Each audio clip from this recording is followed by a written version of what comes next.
Well, hello there and welcome. Welcome to Arts and Wellness Café. I'm Amanda, your host. Thank you for joining me. So, how are you doing? Do you have to really think about it?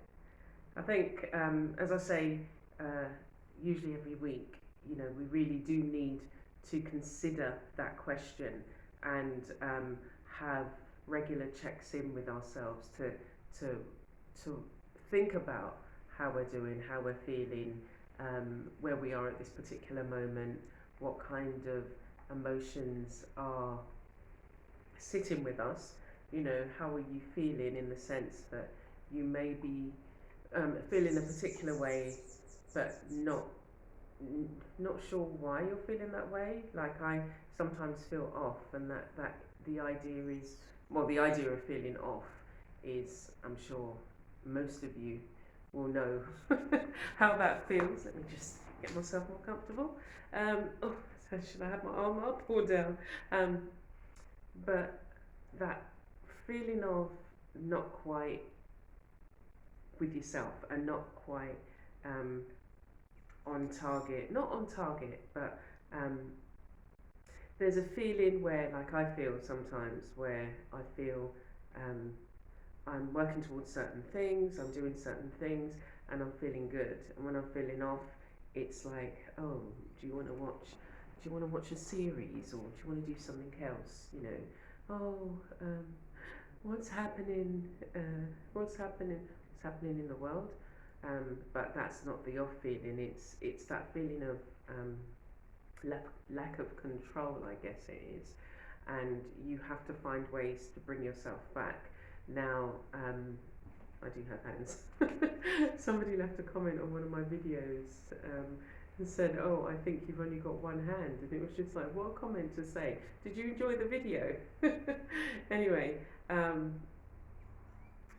so it is really just thinking and getting yourself back on track. And so, what I was saying with sometimes feeling off, I'm just looking down there because there was a mouse. It went into the cleaning cupboard, and short of taking everything out, they move so quick and they can jump. It's quite amazing, but hopefully it will find its way out. The neighbour had had like 10-foot long grass and they recently cut it, so all the mice come downhill into our place. Um, so being able to get yourself back on track, and so thinking about 2021, because we've already we're in the second week, and or going into the third week, and you can sometimes beat yourself up by thinking, I haven't done enough, and where am I, what am I doing outside of the global situation that we're all facing. um, what am I working towards, what am I achieving? And I guess it is for those people who, because you've got the other set of people who, they're on it, they're driven, they know what they're doing. And I fall in between the two.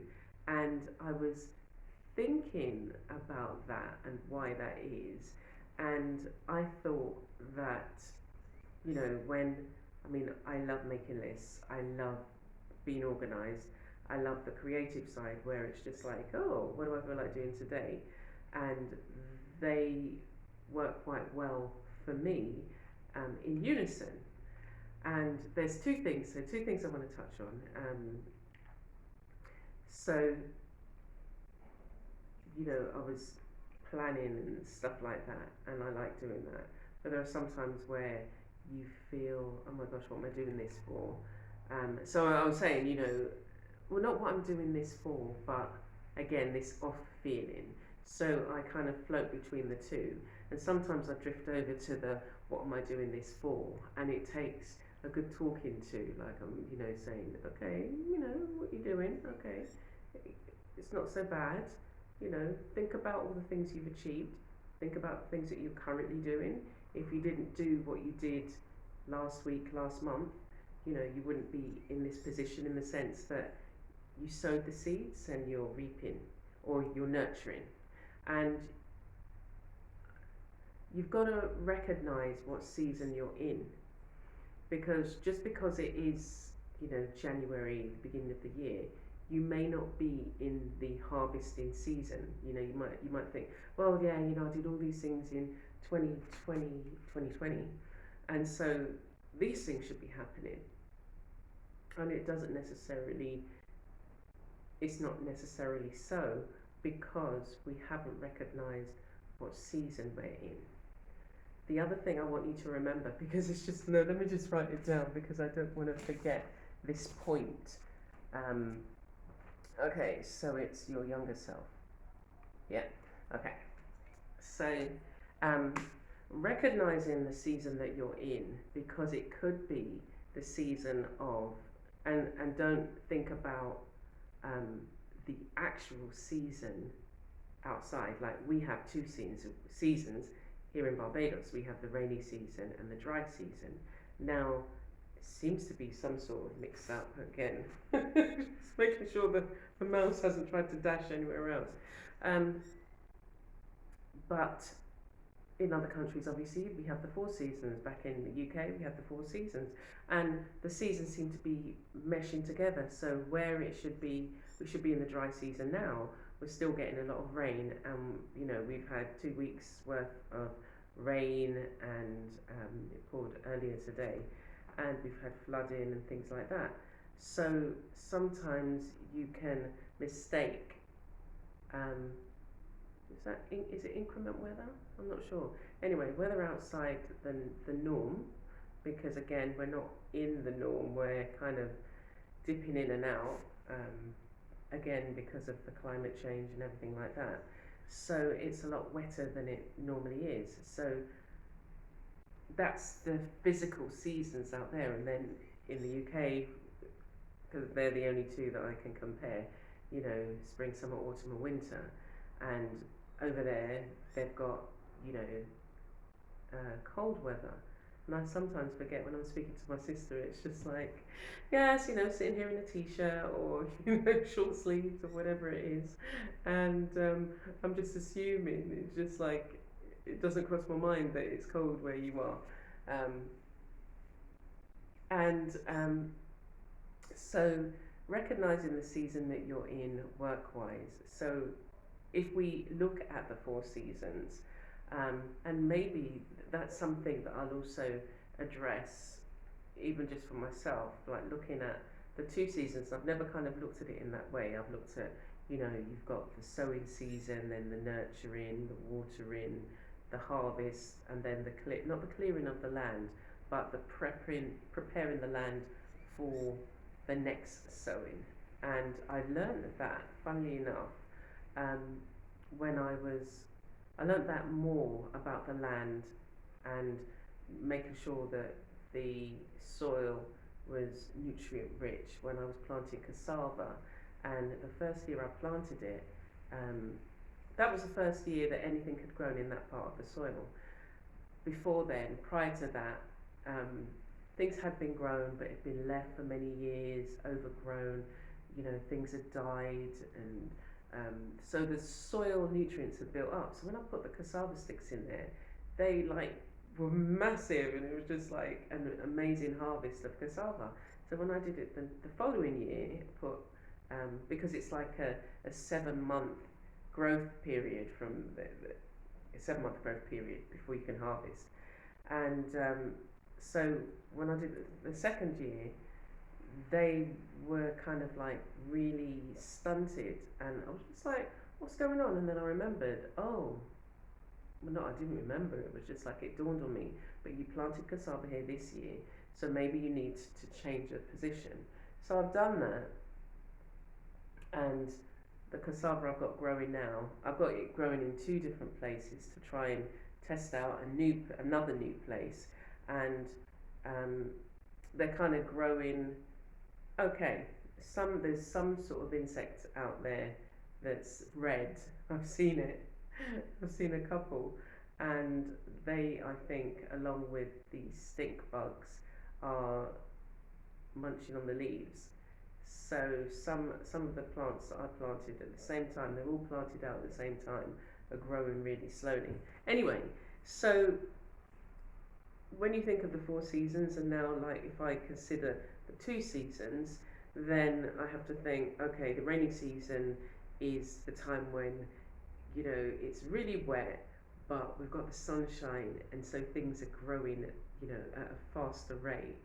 And then the dry season, if I haven't, what I need to make sure that I do is store as much water as I can in my storage containers, so that during the dry season I can still water the plants, and make sure that they don't dry out, especially the young ones that are, a bit more vulnerable. And so when you think about that in your creative walk, how is it, if you consider, well, what position, what season am I in? Do I need to gather my thoughts and kind of, um, prepare things, kind of order things, become more organized, go through things, and just make sure I've scheduled things, say. Um, or is it the time where, okay, we've got to, be producing, and like I'm going through a particular stage where I'm doing the organising, scheduling, and just making sure for the year I know loosely what's happening, and where I can schedule a bit more thoroughly, I'm doing that, and just really trying to lay the foundation so that um, you can be ordered, but you can also be flexible. Out of the order comes flexibility. I know that if I've got to prepare, X amount of videos a week, I know that if I've done that, I've got more time to do other things. Or if I've got courses to create, then what I normally do is kind of get the bare bones down, and then I give myself time to kind of go over it and think about, okay, what do I need to do? What is this idea actually really working? And I do that kind of in my mind.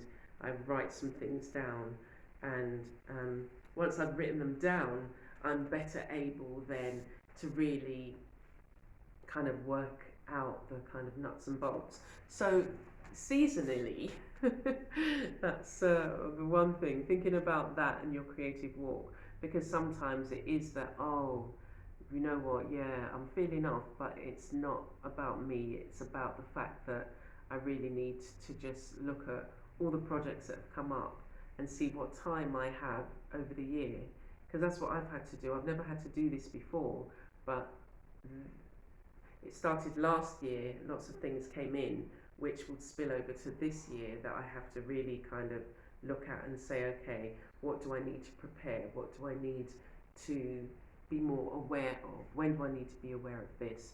And one thing slipped through, and it was a meeting I was supposed to turn up for, and it was just like, oh wow, because then my computer broke down, and it was just like a whole host of things happened. But it was just, depending on what side of perspective you were on, you could see it as a massive, big, oh my gosh, everything is just, ruined, or not even ruined, but everything is just, oh my gosh, I don't know what I'm going to do. But I wasn't on that side. It was just like, oh, okay. So how are we going to do this then? Okay, I'm not going to stress about it. I'm just going to have to do what I can do. And hence, some of my things haven't really been scheduled the way I want them to. But we're getting there. We're slowly getting there, and it's just like, you can only do what you can do. So the other side, the thing that I wanted to maybe just look at, that I'd considered, was when you feel off, or when you feel, I don't know what you do, like if you think about it, what you do to kind of get yourself back on track. And I recently was just thinking, I'm thinking of how I really want the Arts and Wellness Cafe to grow, and I'd like to use this particular segment during the week to also incorporate, say, poems that I may have written, and I was thinking, I've written loads of poems over the years, but I've never really shared them. And I was thinking about sharing some of them. And whilst when I wrote them, I may not have understood the things that I know I didn't understand things the way I understand them now, but the words were written for a purpose. So the understanding is that, so one of the things I thought was if you go back and look at what you were writing to understand the mind of that woman, that young girl then, or that woman then, because, you know, as I say, I've been writing over the years, what you're going to be able to do is come to an understanding, because those poems have come out of aspects of your life that you may not necessarily have righted or understood, or kind of said, oh, okay, so that happened because of that. I was holding on to this fragment and it's not serving me, so I need to let that fragment go. And so it's about being able to clear up the filing cabinet of all these fragments that are in there that are not serving you.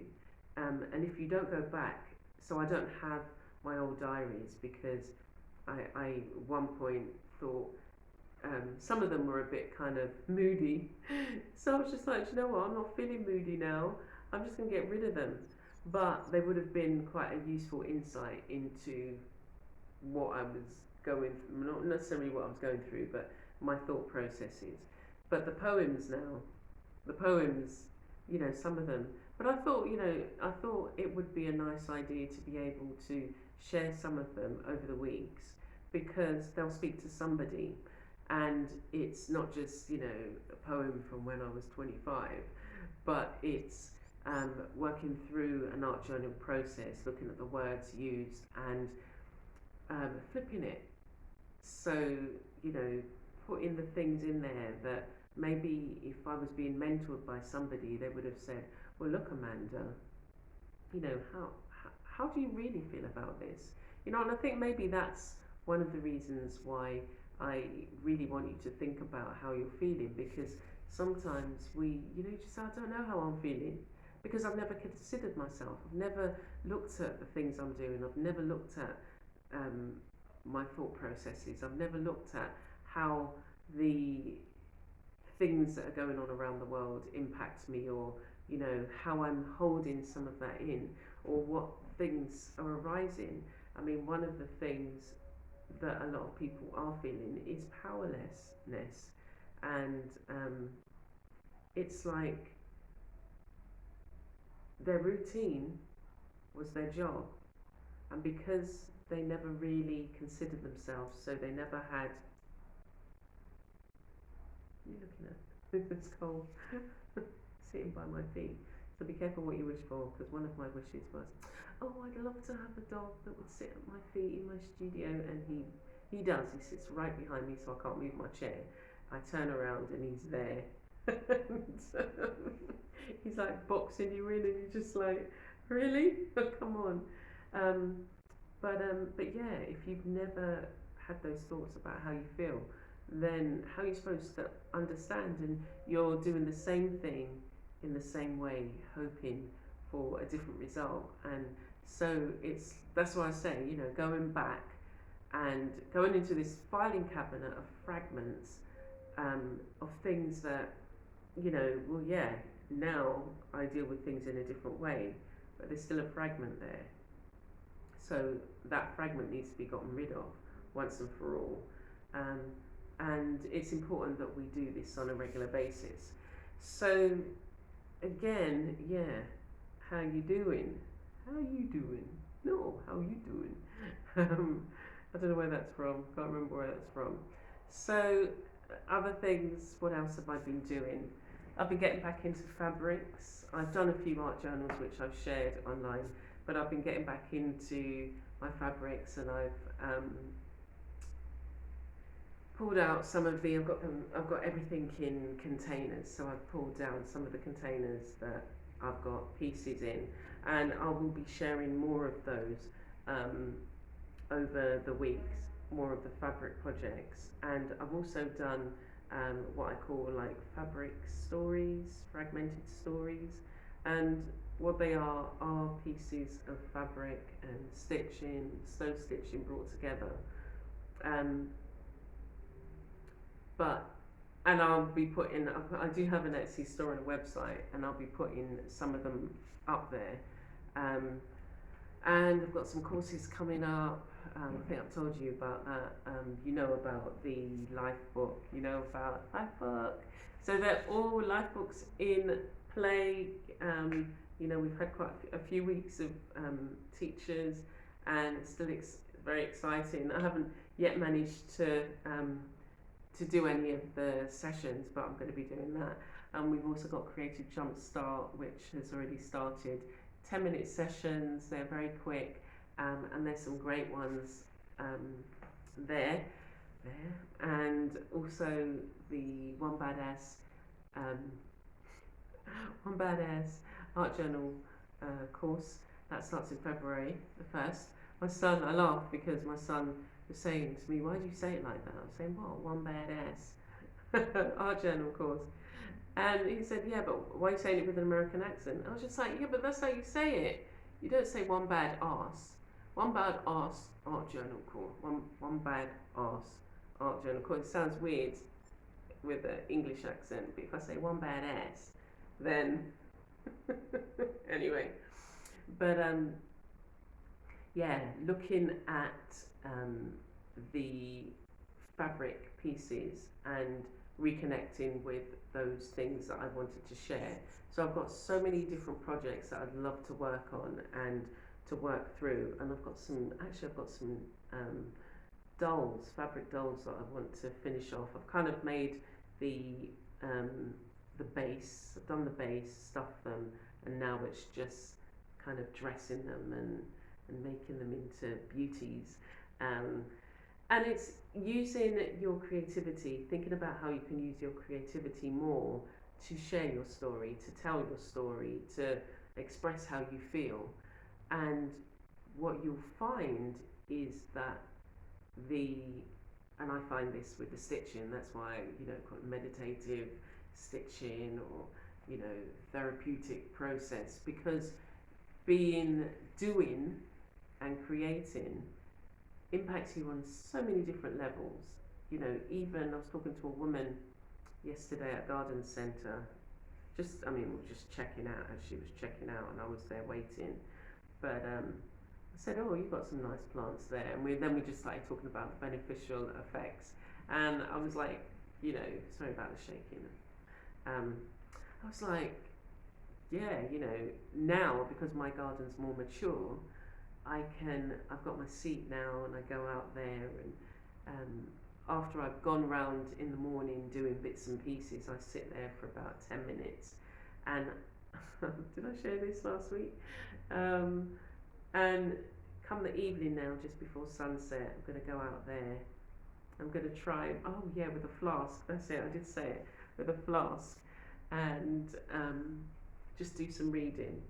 And that's something that I've really wanted to do a bit more, some reading. Next week, that's cool.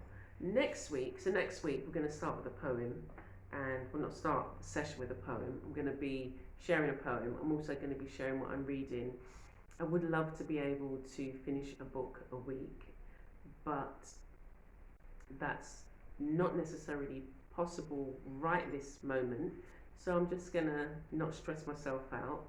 I'm hoping to also be part of the 100-day project. I did it a few years ago, and I did 100 days of pastels, so I'd love to be able to do something like that again, without giving yourself too much stress. And just looking at the other things that I'm doing. So yeah, I was thinking of maybe doing something like that in my garden, on my gardening channel, but I'm not sure. Again, 100. Anyway, I'm not even. I don't have to think about it now, do I? I can mull on that. And yeah, for the art, I would like to do maybe something. Could be maybe in an art journal pages, and in the same way that I did the pastels, but it's nice to be using a supply or tool that you're not familiar with. I mean, I found it really good, working with the pastels, because that was a thing that I had the aversion to, and I found out that I really liked it. So yeah, by next week I'll be able to share, because I think it's actually starting at the end of the month. So I'll have a think, and yeah, I'll share that if I'm at that point to be able to share. But it'd be nice to hear what you're doing. It'll be nice to think about the challenges you may have had before you left 2020, and what you think those challenges might be for 2021, and think about the things that you can put in place. So it might just be that you start to if you can't schedule a year of something, then schedule, it might be a month, or it might be a week, or sometimes I say, oh my gosh, I've got all these things to do this month, and it's just like, just think about this week, just think about what you can do, or just think about what you need to do today and get that done, and that's a success you can celebrate, and then that will give you momentum to move into the next day. But the one thing I do need you to do is to start whatever creative projects or project. Let's start with that. The one creative thing that you've been holding back, you promised yourself you'd do it last year, and we've already started this year and you still haven't done it.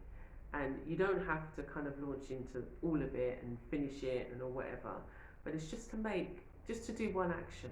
So when you've done one action, you can look at it and you think, oh, it wasn't as hard as I thought to start, so let me just get on with it, and I want you to find time every day just to kind of chip away. They say, what do they say? How do you eat an elephant? And it's one bite at a time. That's why they choose an elephant for. But, how do you get onto your creative projects? Just, start. Just get out the supplies.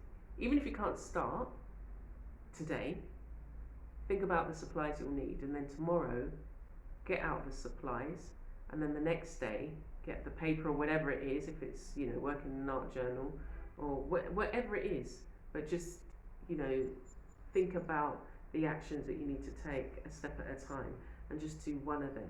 So by the end of the week, you can actually look back and say, look, this is what I've achieved. Because for very often, we're going into, year in, year out, and we're looking back, and you could think to yourself, well, what have I achieved? And unless you write them down, unless you really kind of consider them, and because you could be doing stuff, but you're not making yourself aware of it. So you're just kind of drifting into stuff. You're not charting your successes. You're not, writing down your accomplishments. You're not celebrating what you're doing from day to day. And that's something you need to do. So, as always, love you very much. Sounds weird, doesn't it? Does it? No, I appreciate you. I really do. I appreciate you taking the time to get to this point and listening to me talk. And what we're going to play next, I'm going to either add to this video, I'll probably just post it, an art video for you to kind of get your teeth into and think about. And going forward, I want to kind of work more focused in the art journal, so we're going to be doing that. Anyway, so take care for now, yes, and look forward to seeing you soon, yes. I'm here again on Friday, got a nice video for you, and yeah, I'll leave the links for the courses down below, and look forward to you connecting with me. Take care.